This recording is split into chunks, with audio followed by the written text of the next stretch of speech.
Welcome. I'm Dr. Mushtaba Moharrem, co-organizer of the Mobility Roundtable. I will be starting the roundtable and introducing the speakers. My co-organizer, Dr. Andrew Tomlinson from the University of Leeds in the UK, will guide the Q&A and close the session. Mobility and transit, public transport, the end of an era or a new beginning. Urban transit, public transport, was an essential tool that kept cities moving. The pandemic has removed a significant proportion of the demand for movement, highlighting how expensive these systems are to run.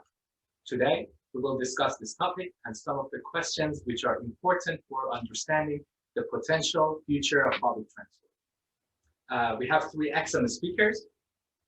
Mr. Seyi Osiyemi, Chief Specialist of Buses at Road and Transport Authority, Dubai, United Arab Emirates. Mr. Tony Magee, a Senior Specialist Forecasting at the Rail Delivery Group in the UK, in London. And Dr. Laurel Paget-Seekins, Public Transit Researcher and Practitioner in Boston, United States. We're going to jump right in with our first speaker, Mr. Seyi Osiyemi. Seyi, please. Thank you very much, Mr. Mutaba. Firstly, I'd like to thank Dr. Andrew Tomlinson and his team for organizing this webinar, and obviously for the opportunity to be part of this event. I guess you will all agree with me that this webinar is coming at a time when public transport systems across the world are coming under serious financial challenge as a result of the COVID-19 pandemic. As you know, the sharp decline in passenger ridership, some have been as low as 30% in some cities, has exposed the vulnerability of public transport systems, especially those with high reliance on passenger fares. So in effect, what we've seen is public transport systems like London that has achieved significant reduction in government subsidies through 70% recovery through passenger fares, have been some of the hardest hit. When you compare London to its European neighbors like Paris and Madrid, where passenger fares only accounts for just less than 40%, I guess that puts into perspective the financial hole the pandemic has created and the kind of challenge we need to deal with, or we are dealing with. So I'll just also try and put things in the context of where do things currently stand in the broad global perspective. So we're almost 1 year into the pandemic. The biggest public transport ridership, the biggest impact was felt at the peak of the economic lockdown in the second quarter of 2020. And as we see lockdown restrictions continue to be lifted across cities in the third quarter of 2020, recovery in passenger ridership has somewhat been mixed. So whilst in developing cities, we've seen a return of ridership to up to 70 to 80% of pre-COVID level. And this is in contrast to what is going on in most developed economies, where most of them are still struggling and are still operating between 30 to 40% of pre-COVID ridership. So the question then is, what's been responsible for this? I guess from my view, I think one of the biggest factor that is contributing to this disparate numbers in ridership level across cities is the demographic composition of public transport users in some of these cities. So in most developing cities where you have high public transport mode share, a lot of residents depend solely on public transport systems. For example, I'll give an example in Lagos, for example, a city of 20 million people, with 85% mode share, public transport mode share. And it's not just 85%, large proportion of those users see public transport as their only source of, only mode of travel. So, and a lot of them are blue collar workers, traders who engage in activities that demand for mobility. And so they need to move to get to work, they need to move to access services, they need to move to provide also services to people. So when, unlike what we have in most developed economies where a lot of public transport users, one, do have access to cars, so public transport obviously is an option for them. A lot being constrained to use public transport because of other demand management measures that have been in place, so they're forced to use public transport systems. So, but with the COVID pandemic, some have either returned to cars, changing working habits as well has contributed a lot in terms of working from home. You also have the fact that you have very good cycling infrastructure also means that cycling has taken up a lot of travel, especially for shorter journeys. So as practitioners, the questions we constantly being asked is, what is the medium to long-term outlook for the public transport system? How do we keep this public transport system running in the short to medium term so as achieving financial sustainability? It's also interesting that this conversation is happening at a time, because I've been following very closely what is going on in London, and with TfL releasing its financial sustainability plan just last week, and looking at measures such as 4% reduction in operating kilometers from bus services. And one fundamental change, one fundamental principle which they're now trying to adopt, which is really very interesting, is that TfL is now saying it's going to target its services to areas where demand is less susceptible to fluctuation in that's more resilient to differences in demand. So the question now is, which are those areas? So from a private sector perspective, obviously with the pandemic, what the private sector has tried to do is to probably refocus its service planning, ensuring that services are more targeted to where they can get maximum revenue for their operations. Now we are now beginning to see public transit authority now thinking along those lines in order to remain financially sustainable. So would that not disadvantage people? Would that not make services less attractive? So I guess those are the things we would, I guess, explore as we go further into the conversation tonight. Thank you very much. Thank you very much, Seyi. It was a brief and informative talk. Thank you. Excellent. So I'd like to jump into our next speaker, Mr. Tony Magee. Tony, please. Hi. And hello. Okay, so I work for the rail industry, and we've carried out a lot of research into the impact of the pandemic on rail demand. And one of the pieces of work we've done is we already had falling ridership due to working from home previous to the lockdown. And then we saw early on that there was a great potential for working from home to become far more embedded in people's travel behavior, if you like, or their work behavior. So we commissioned a longitudinal study where we would interview people to see how much they were commuting by rail prior to the pandemic, and then we'll go back to the same panel of people and find out what they were doing once the pandemic was over. So obviously we're still waiting for the pandemic to end. So these are the results from the first wave, but I thought you might be interested in some of these findings. So I'm going to quickly go through these slides, and then there's a couple more items at the end that are of interest. So Andrew, if you could go down to the next one, please. Next slide. Oh, sorry. What one are we on? Sorry, could you go back to the that one? Thank you. So this is an overview of the research. We carried out the first wave of this in August, and that by then our kind of epidemic in the United Kingdom was not as severe, but it didn't matter too much because we were asking really about pre-lockdown behaviour. Thanks, Andrew. So the data indicates a major shift towards working from home amongst rail commuters. There's a pre-lockdown preference there, and then there's the preference post-lockdown in grey are the most interesting. So you can see how preferences changed over the 3 periods.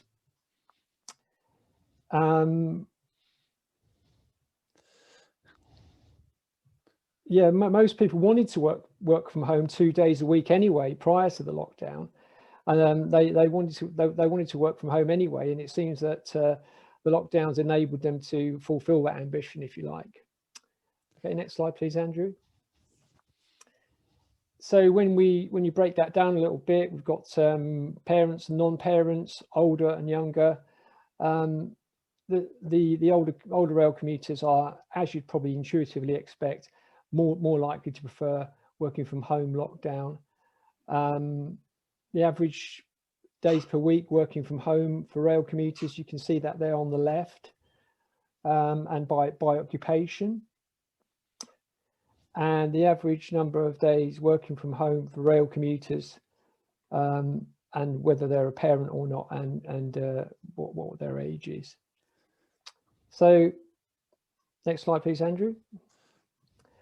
Sorry, there's a lot of information in these slides. You can have a look at them later to glean more information from them than I'm giving you. But let's just go on to this next one. So there's a need to attend in-person meetings and job-specific requirements. They're the most commonly cited factors that for people who really do want to go in, who don't want to work from home. So the reasons are given there. These are the kind of professional jobs where face-to-face working is important. So you can see there, they were already working from home in blue, or they're not working from home in orange. Okay, thanks, Andrew. Across the mode, rail commuters had the highest home working levels pre-lockdown, and they expect the largest working from home increases post-COVID-19, and that's very bad news for the rail industry. We're thinking that the longer the pandemic goes on, the more embedded working from home behaviour will become. But there's not only that. On the supply side of office space, employers are seeing an opportunity to reduce their costs, and they're reducing the number of desks available, making far more desks hot desks. So there's big flexibility expected now of employees, and you have to kind of book online for a desk if you want one, and you may get one, you may not get one. It's a first come, first served basis. So that kind of change is difficult to reverse. Next slide, please, Andrew. Yeah, so basically, why didn't people, an interesting question is, why didn't people choose to go do video conferencing in the first place? You know, why did they wait for the lockdown to start doing it? And this question just clarified why that was. And you can see there that the biggest reason they gave was the ease of in-person meetings is the most frequently cited reason. Andrew, please. So the results point to a negative long-term impact for rail business travel, and the majority of rail users indicating they expect to decrease their trip frequency or stop completely post COVID-19, which is not very good for the rail provision that we've got in place. And in just as point of information, they've already started to reduce some frequencies in the UK. Rail frequencies now have been reduced by about 70% on average of what they were. Thanks, Andrew.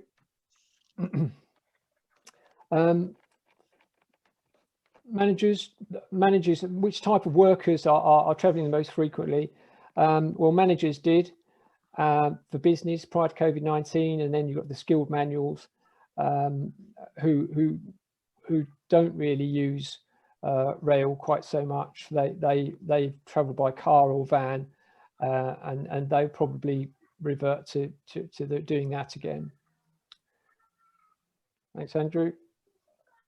So this is an interesting slide. This summarizes some research that was done by a rail company called South West Rail, and they show that there's been a significant reduction in commuting, also business travel.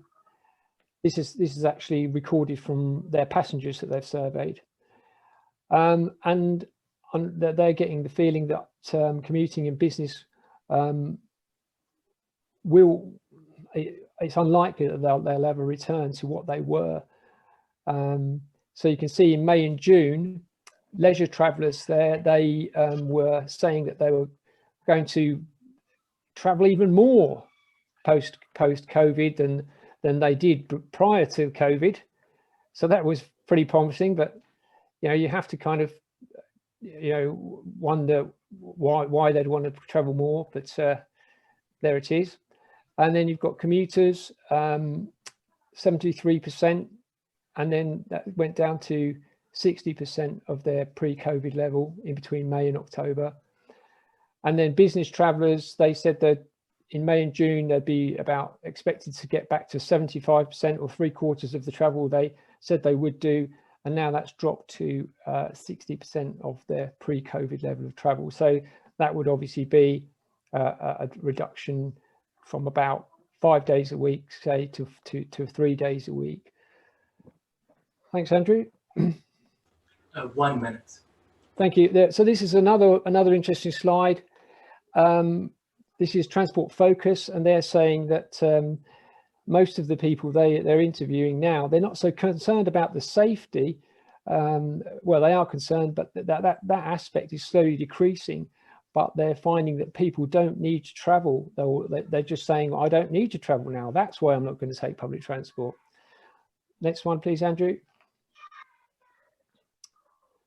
And 3 in 5 of those who use public transport regularly before March this year agree that they will use public transport just as much or as more than they did previously when enough people have been vaccinated. So that's more positive, but it depends on the success of vaccination.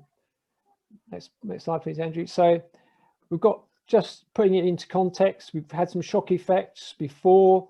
We had a big recession in 2008, and then we had another disease called SARS, and we had major terrorist attacks. And let's have a look at those impacts. None of them had near the scale of impact that COVID-19 has had.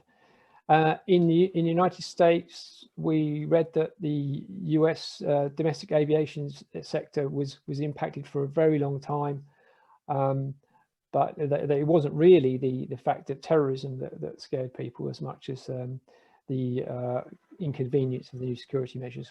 Thanks, Andrew.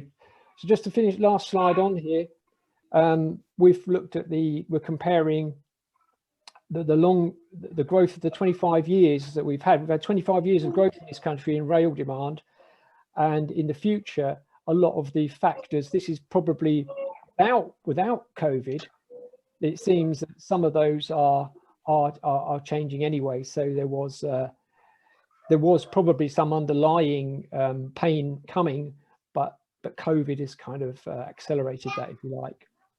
Thanks. Thank you.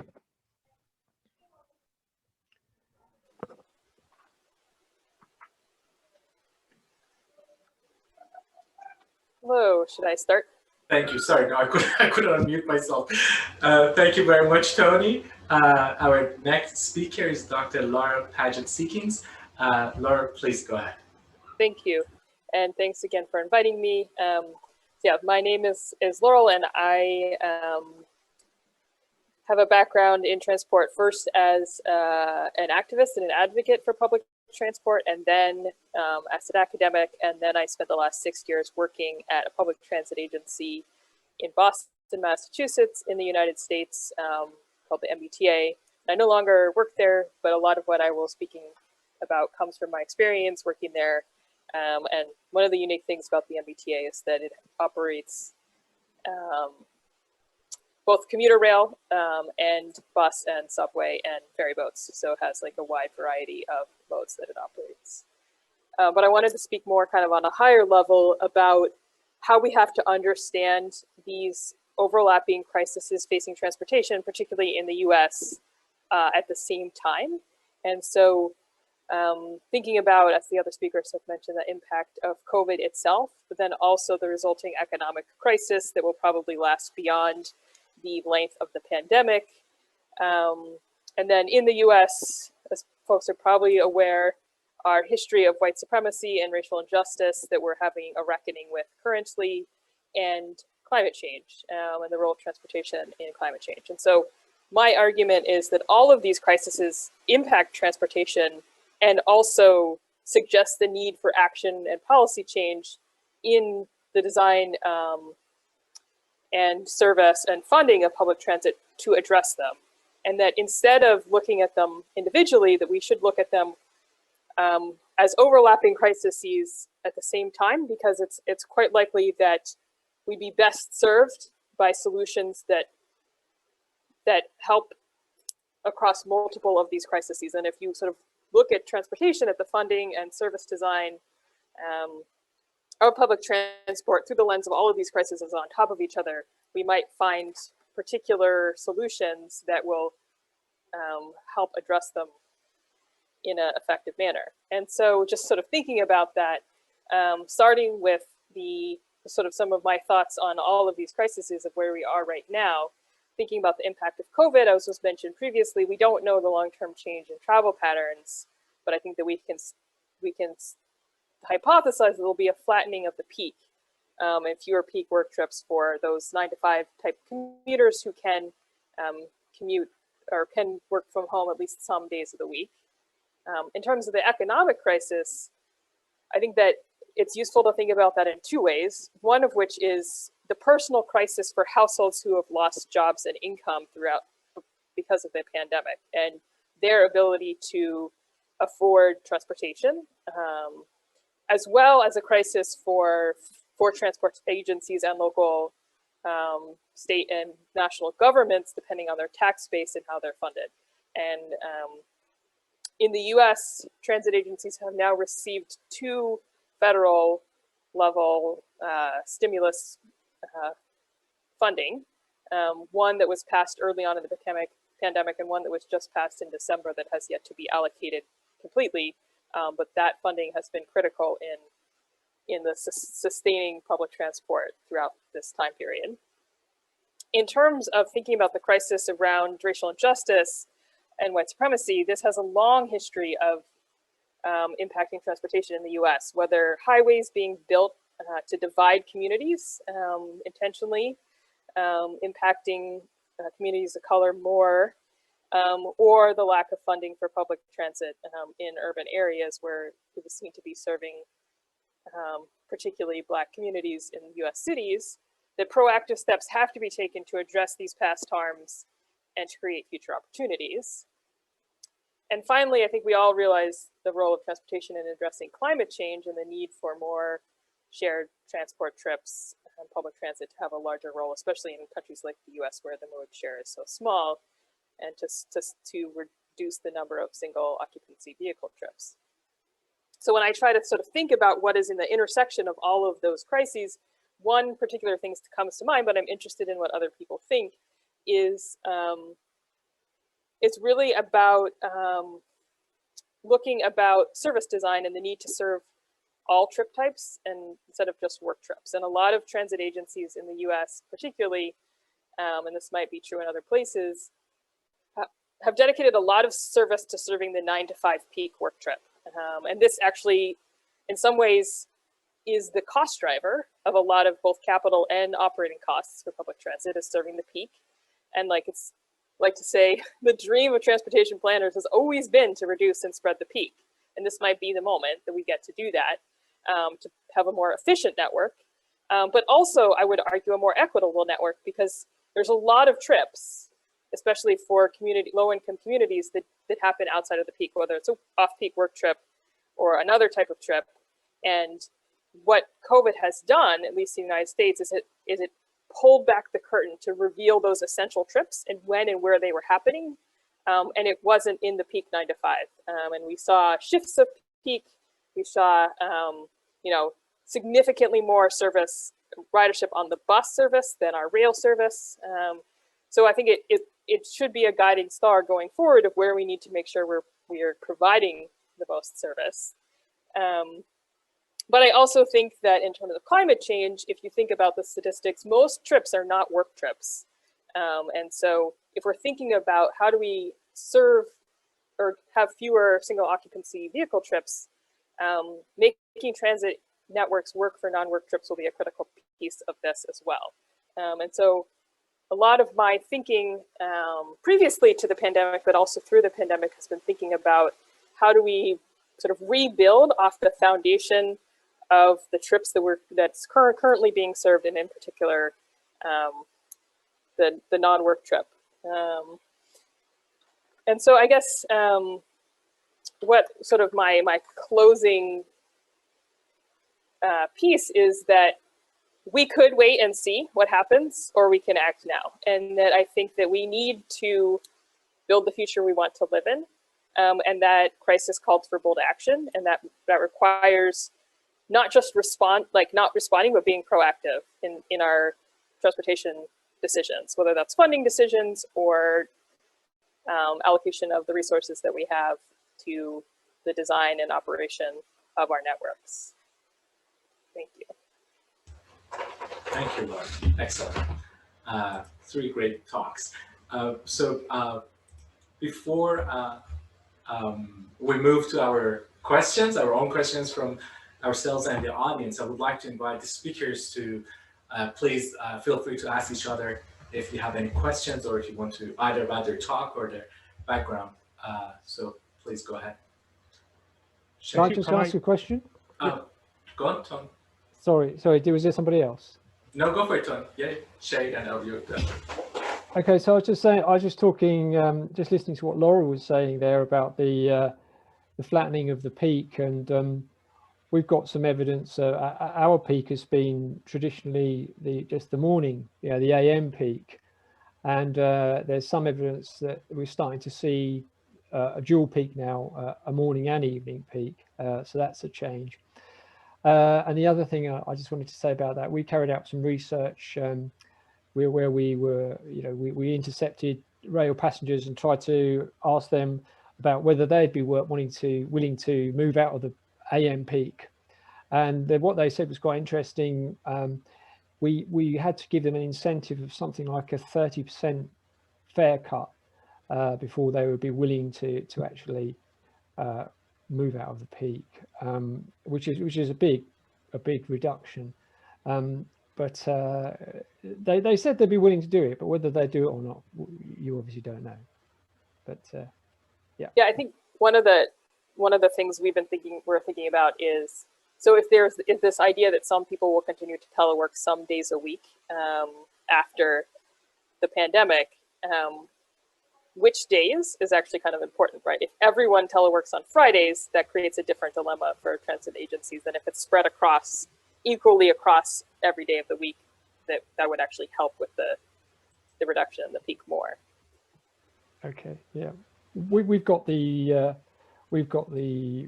Tuesday, Wednesday, and Thursday.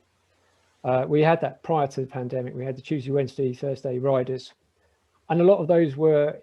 So also we had people who went down Tuesday and came back Thursday and stayed in a hotel as well. So that was a growing phenomenon. But anyway, thanks. Yeah, I've just got 2 things I'd like to point out. I guess my questions to Tony and Laura. To Tony, I was reading an article, I think last week, talking about Elizabeth Line. And actually, it was quite an interesting opinion, because the writer, forgotten his name now, and what he was saying basically, the Elizabeth Line might actually turn out to be another white elephant project.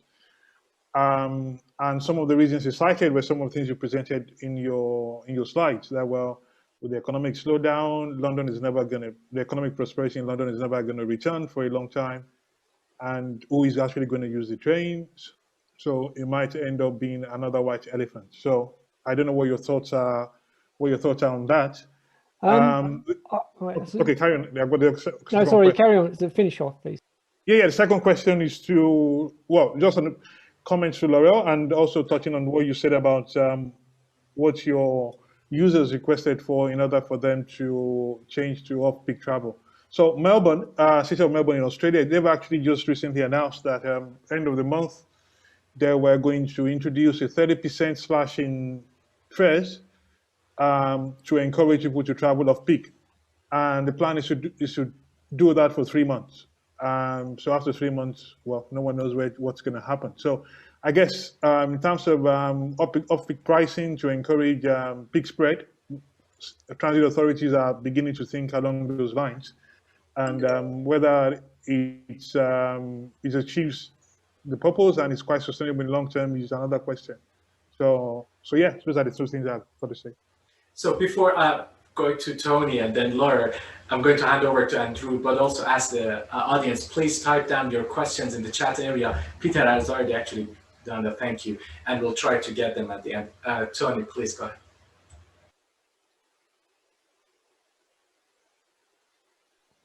My own feelings on the Elizabeth line are that there's some political reasons involved for it not opening that kind of rotate around Transport for London's grant that it got from central government, I believe.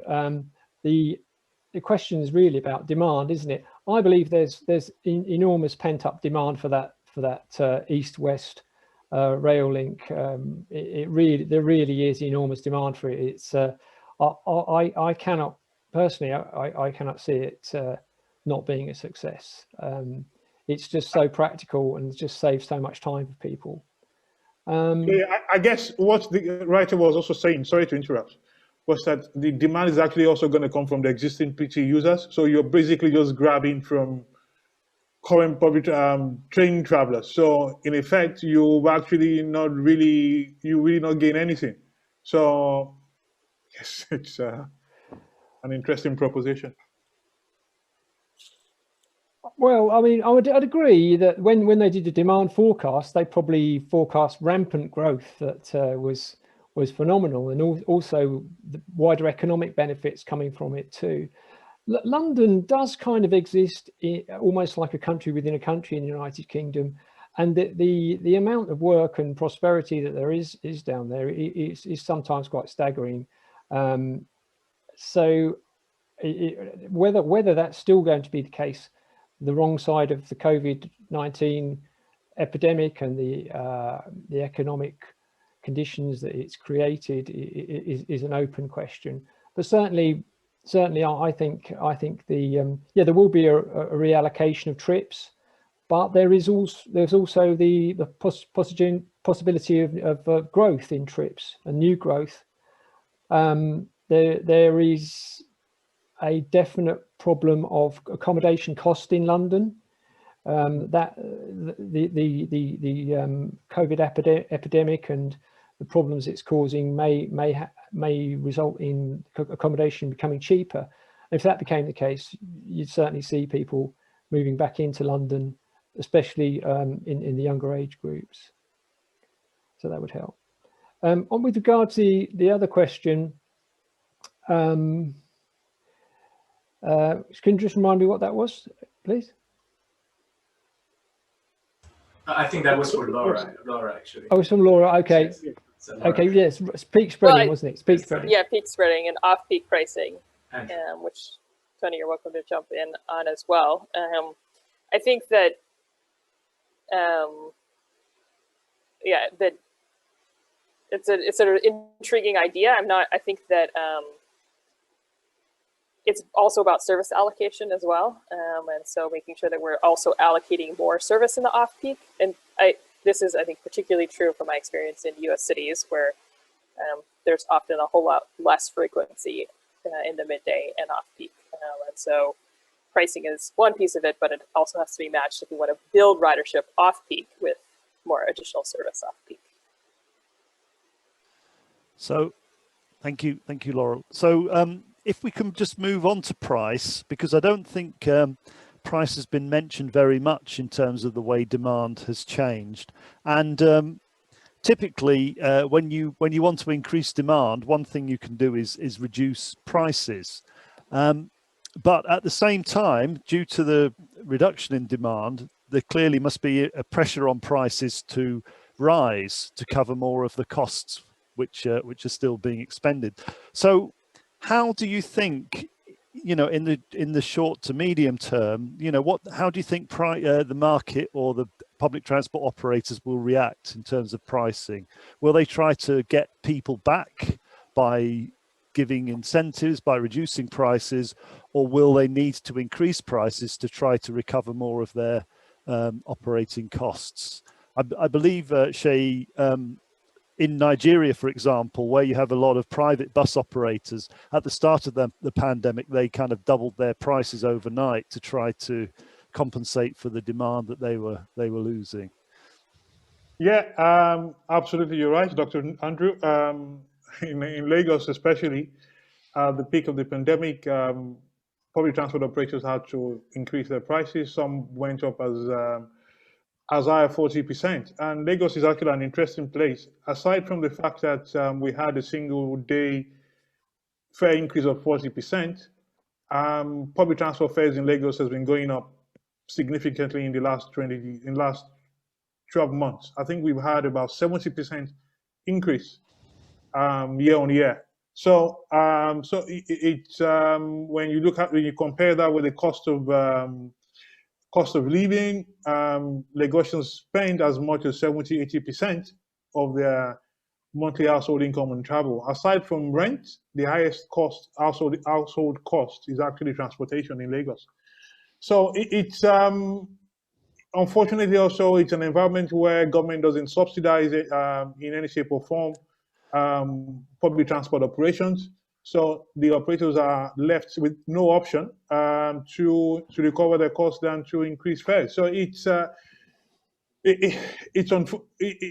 really a big issue because, like I said in my earlier opening statement, we have a society where there is heavy reliance on public transport use.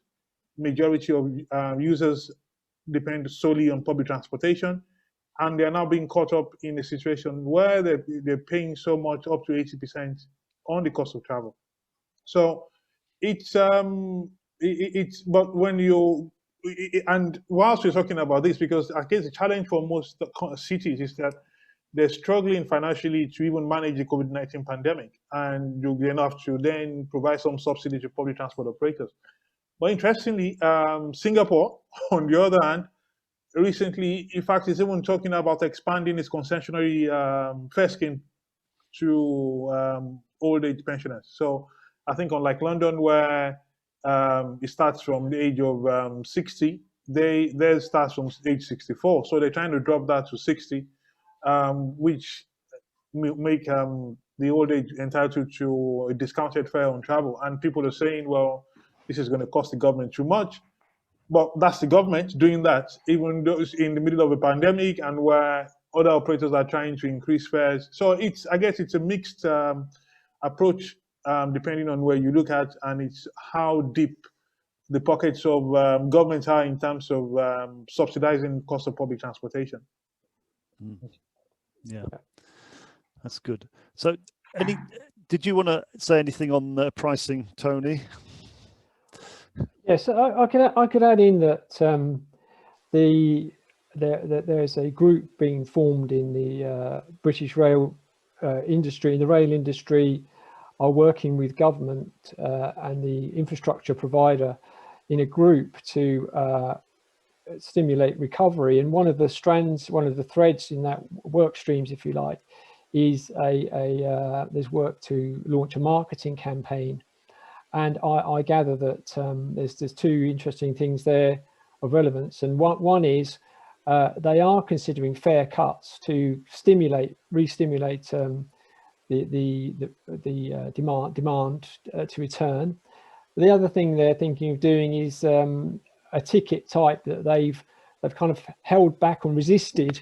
They resisted implementing it in the past. They didn't like it because because there was too much revenue to lose. Don't quote me on this, but essentially that ticket is a carnet type ticket where you have, say, 10 trips that you can execute within, say, 2 weeks or a month, and that type of ticket is seen as being a way to refresh demand.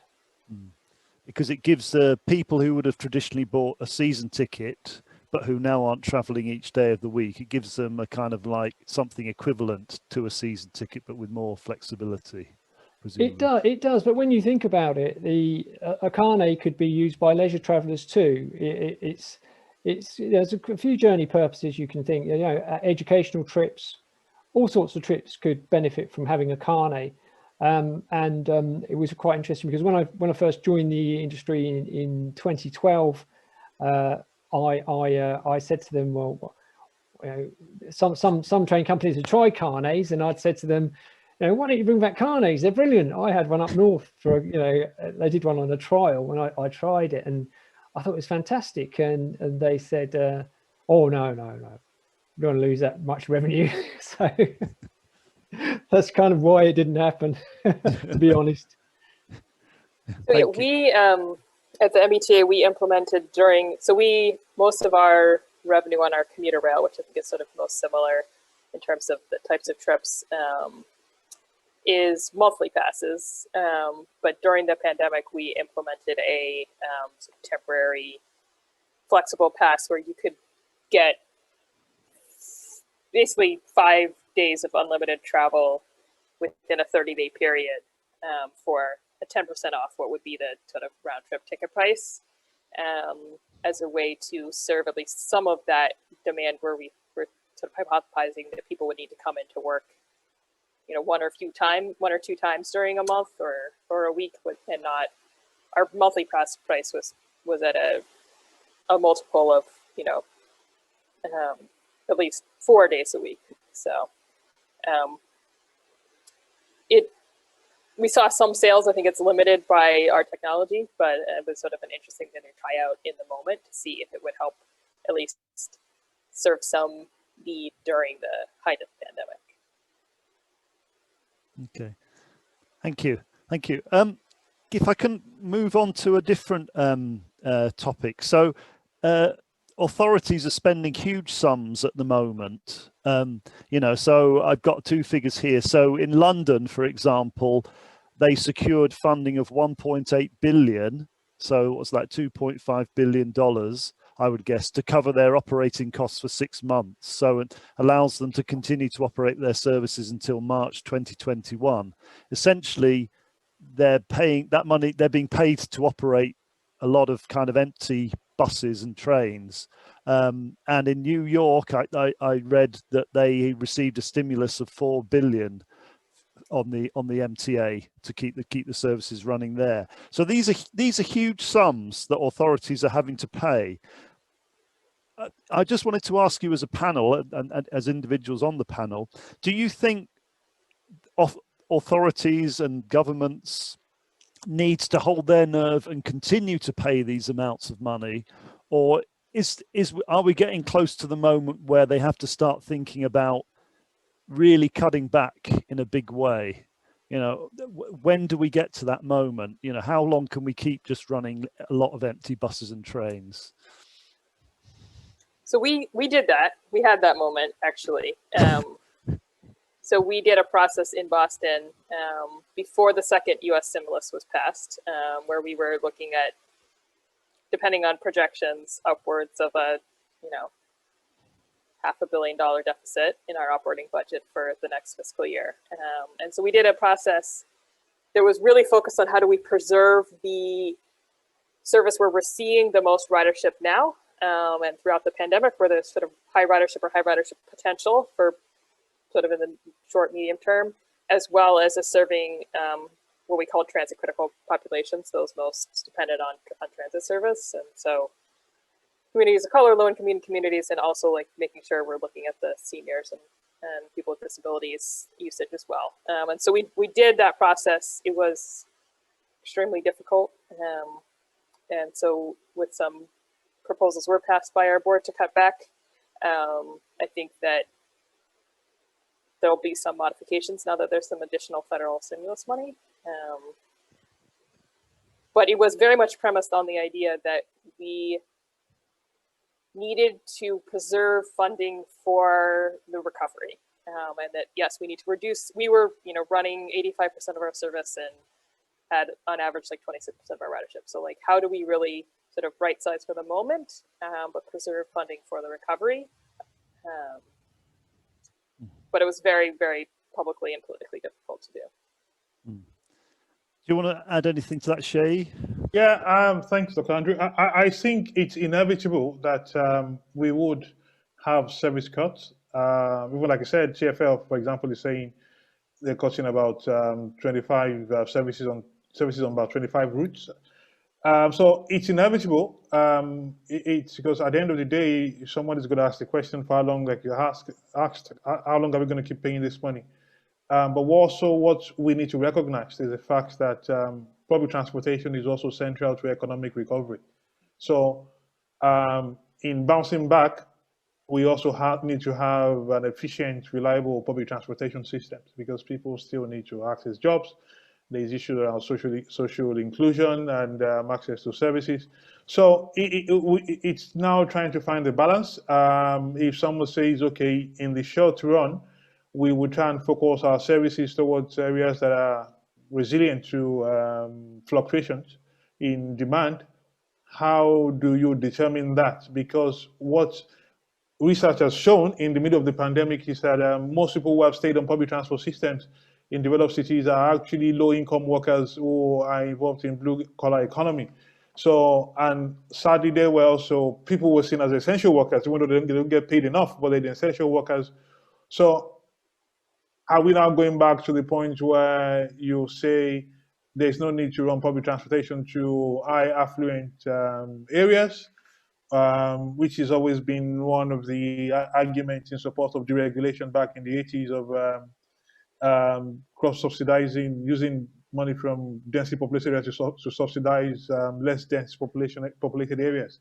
So are we gradually going back in circle to into some of these previous ideologies? So I think, but eventually, like I said, sacrifices will have to be made.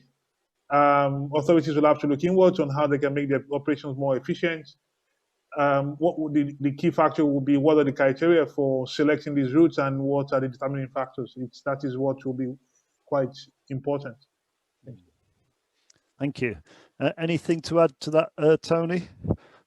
Yeah, I think it's a difficult question to answer, and I think it's in the United Kingdom it's a difficult one, especially since they pushed a lot of the payment for the transportation system rests on the shoulders of the fare box. So now the fare box is pretty empty. The government really does have to pick up quite a big tab to keep everything going.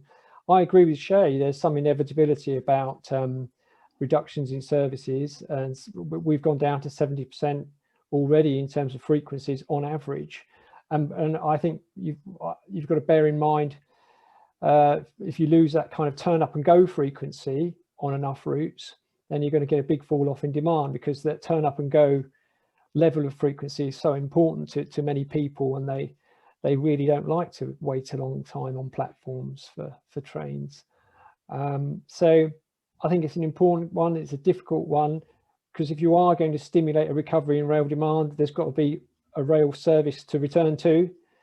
It's a chicken and egg thing, isn't it? So yeah, difficult one for anyone to grapple with. And but putting it in context, look how much the government is paying out overall because of COVID on the economy. Look how much it's having to put into the health service. Look how much it's having to put into the economy for things like furlough schemes. There's, maybe the amount they're having to pay into rail is small by comparison. I haven't really seen the numbers, but I think they're having to borrow an enormous amount of money to get through this anyway. And maybe the transport part of it is not a big part. I don't know. Mm. That was a good kind of quite a positive way of thinking about it. I think that's good. I mean, I think yeah.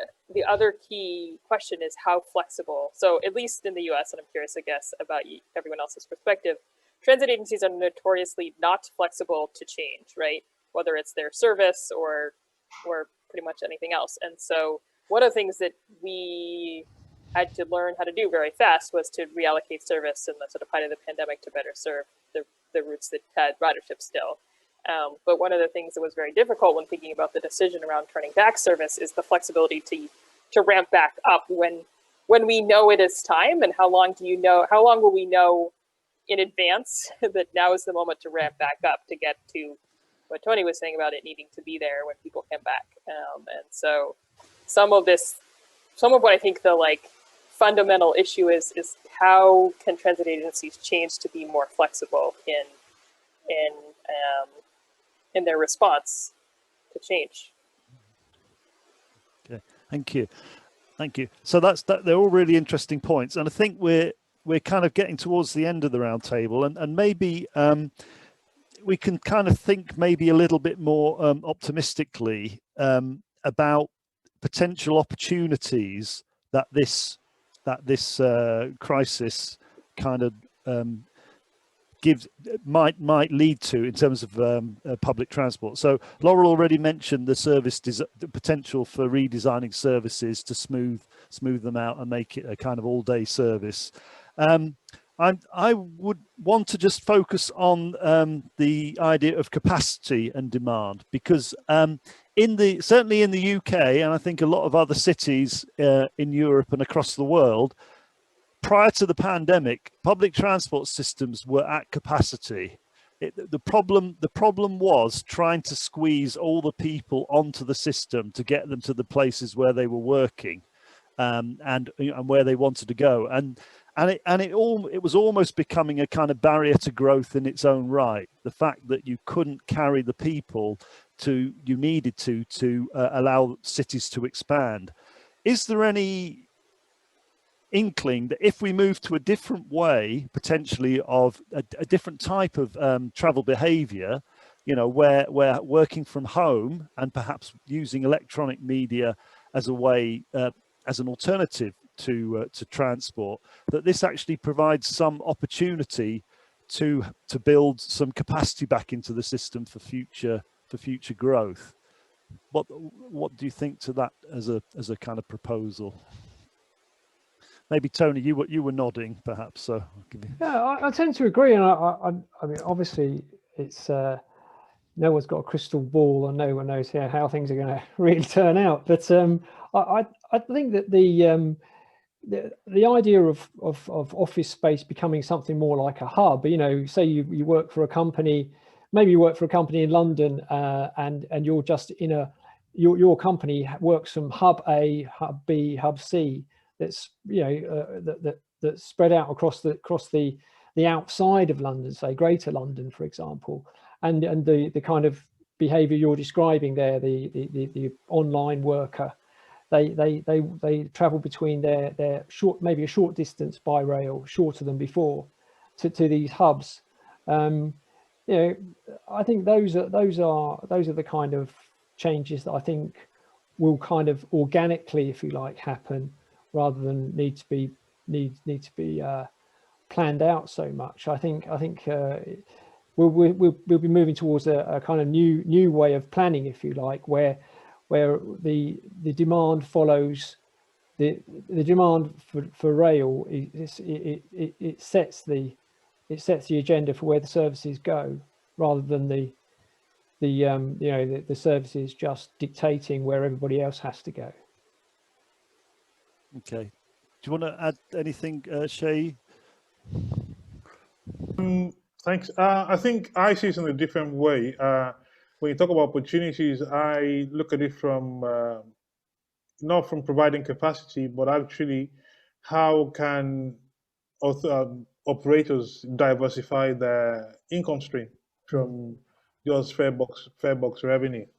And I think that's something a lot of operators would have to think about. I saw some of the questions on the chat line about Hong Kong, which has done well in terms of revenue from land value capture, and even in developing cities, can they now begin to also upscale the adoption of technology in terms of payment systems, which in itself also creates some sort of how am I going to put it? Opportunities for the unbanked, because what you have is a high level of people who are not in the banking sector, who are not within the banking sector. So when you bring in payment systems, that also improves it kind of democratize access to services and credits, microcredit. So those are the kind of opportunities that exist. But fundamentally, I think in the medium term, even going forward, operators would have to look at seriously how they can diversify their income stream away from just passenger revenues. Thank you. And Laurel?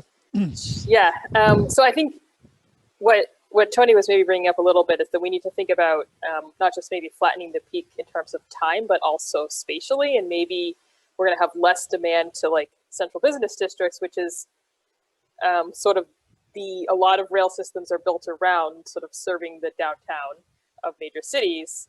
And which to me, going back to my point about flexibility, brings up the role of the bus and the importance of bus in this moment. As we saw, bus ridership was the sort of highest in the US over time. It's more flexible for changing if demand changes, but also one of the major opportunities that we've seen in Boston and other cities around the US is the introduction of bus lanes during the pandemic and sort of changing the streetscape to better serve non-motorized users, so bicycle and walking, but also bus lanes to serve bus riders when there's opportunity, both because congestion was decreased and there was a lane to be taken, so seize the moment, as well as the sort of political opportunity in that we were sort of raising up the essential worker and knowing that those people were riding public transit at the height of the pandemic were our essential workers, and they deserved an equal amount of space on the road as car users. So that I think has been a really great opportunity as well, is the recognition of the importance of bus in the transport network. Thank you. Okay, so we've kind of got to the end of our hour. So I'd just like to ask each of the panelists the question that was in the title for this to this roundtable, and to kind of give us their final feelings. So in terms of the public transport, is this the end of an era, or is it a new beginning for public transport? Who would like to kind of summarize their feeling? Part of me is a bit daunted by it, and part of me is a little bit excited about where it could go and how things could change. One of the things that was mentioning hubs. Hubs I should have added that hubs could be railway stations or interchanges, as well. So things like that. I think some kind of radical thinking about what people really want now is needed, and so some kind of bold transformations that follow from that kind of thinking will help. It's almost thinking from a static state to a static state is maybe not the kind of thinking we need now. Maybe we need to think a bit more laterally about how things can change, if governments can and if institutions can as well. Thank you for that. Anything to final remarks, Laurel or Seyi? Oh, Seyi first. I don't think it's an end of an era for public transport. I think, like you said, public transport is still central to economic recovery. But in the long term, we practitioners have to rethink how we plan our networks. Like Tony mentioned, we have probably moved towards a demand-led planning rather than the predict and provide, build it and they will come kind of approach, which has always been the case. There is not much availability of funds to have that kind of planning principle anymore. So we just need to be a bit more creative. Also adopt more modern technologies, be more flexible in delivery of services. I think one opportunity also that exists is more collaboration between fixed route network transport with on-demand systems, because what has happened is they're both in the past, and what we see is both kind of systems trying to compete with each other, and that is not really works. Can we see now transit authorities now getting into the on-demand space and develop more collaboration with on-demand service providers? So these, I think, going forward, these are some of the creative measures probably would have to start thinking about to get public transport back on its feet. Thank you. Thanks, Seyi. Laurel, any final comments? I mean, I think echoing what the other two panelists said is it has to be, right? And if it has to be because like our future depends on it, and then we have to make it, right? Thank you. So let's be proactive. So I think thank you very much, everybody. I think Tony's comment that it's an exciting time to be a transport professional is probably one that we can take away from this this session today. I'd like to thank you all very much, all the audience, and particularly the panelists, Tony, Seyi, and Laurel, for really being excellent guests at the round table today. I'll hand over to Mojtaba for the final remarks. You did a great job, Andrew. I don't think I need to. I just want to thank everyone. It was great having you, and it was a fascinating conversation. I just also plug in the next roundtable. I put the link in the chat area. If you'd like to register, please go ahead and register. The title is Mobility and Gender, How to Consider Use and Abuse in Design and Operation of Mobility. It's next month. Our roundtable is always on the third Thursday of the month at noon Eastern US time. Thank you, everyone, and hope to see you soon. Yes, thank you very much. Take care, guys. Thanks for your attention. Bye. Bye.